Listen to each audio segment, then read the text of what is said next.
Cut the cap.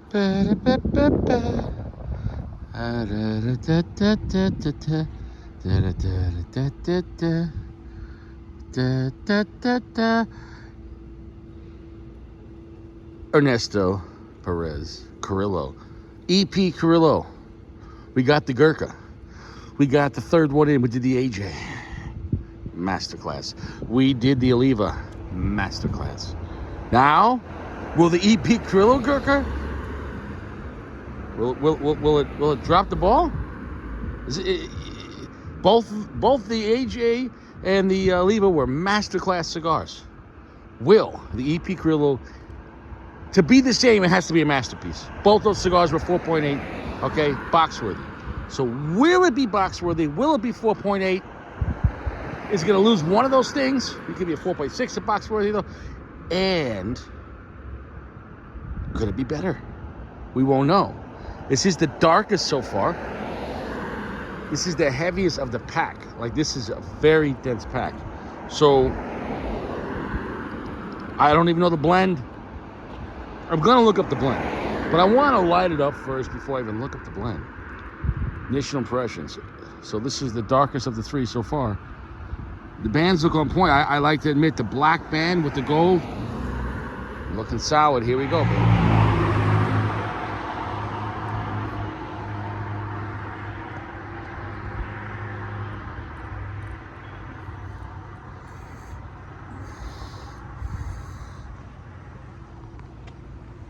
This cigar is dark. This cigar is strong. Very delicious. I would say 80% darkness. I would say that. Wow.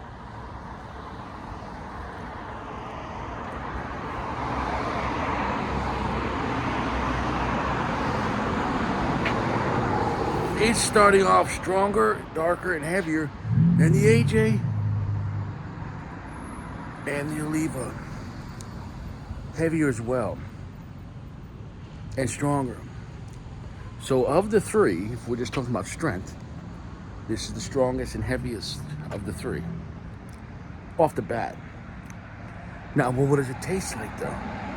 Well, glad you asked. Picture hot piping, fresh out the kitchen, mama rolling that body. Got every man here wishing. I'm like, so what, I'm drunk, right? Baby, it's the freaking weekend. Gonna have me some fun. Like Cristal popping in a stretch navigator, right? Fellas to my left, ladies to my right, right? After the party, it's the after party. I can't stress enough, it's like fresh, hot, baked, dark chocolate brownies.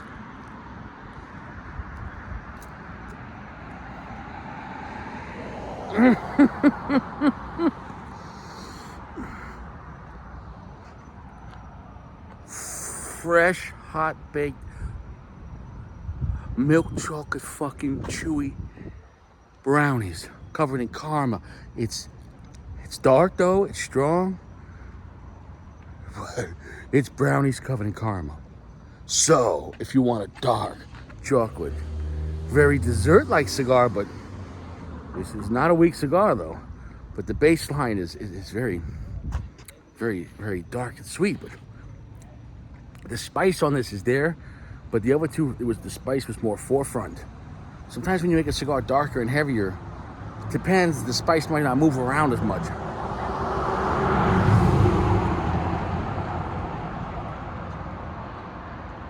We're back. God, all three of these are bangers. Absolutely delicious. Now, this is Mexican San Andreas. It doesn't list as a Maduro or Obscuro. Mexican San Andreas, Ecuador, Connecticut, and then we got Nicaragua, Dominican, the fillers. Pretty sure it's made in EP Carrillo. That's what it says. Whatever. Phenomenal.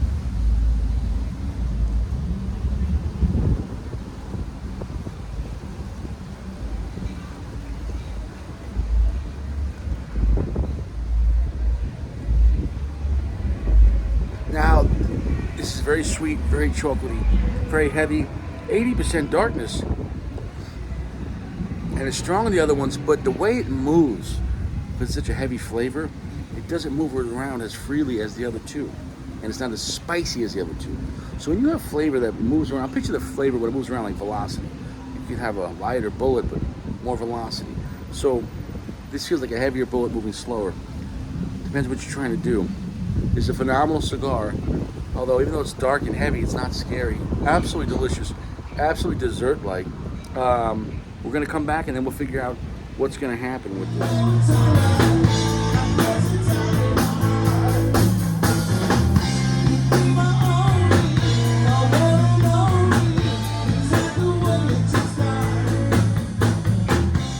We're back. I'm gonna say this right now. This is the strongest of the bunch, the heaviest, the darkest, maybe even the sweetest. But it's not. It's a phenomenal cigar, but it's overall. It's not as unique as the other two. Also in shape too. It just looks like a regular cigar, which that's not why I'm saying this. But I'm just saying. This is going to be a 4.7. Phenomenal cigar. Maybe we'll go up to 4.75, but it's not going to beat the other two. We'll come back. Well, superb construction. Great draw, great burn. It's a phenomenal cigar. Right now it's going to be a 4.72, which, okay, yeah, so it's not beating the other two cigars. The other two cigars, I didn't have to think about that. This is phenomenal. It's still a box-worthy cigar. I wish I could just say I'd just be reviewing the cigar, but of course I'm going to compare it to the other two because they all come out at the same time, but each one is unique to itself. If you're looking for, just by saying I want the darker, stronger one, get the EP Carrillo, hands down. But the EP Carrillo being darker and stronger, and very sweet, believe it or not, it's brownie and caramel galore. However, it's the least spiciest. It's just, it's funny how these things can work out. It's delicious. It's almost dessert-like, like a dark dessert cigar. We'll come back.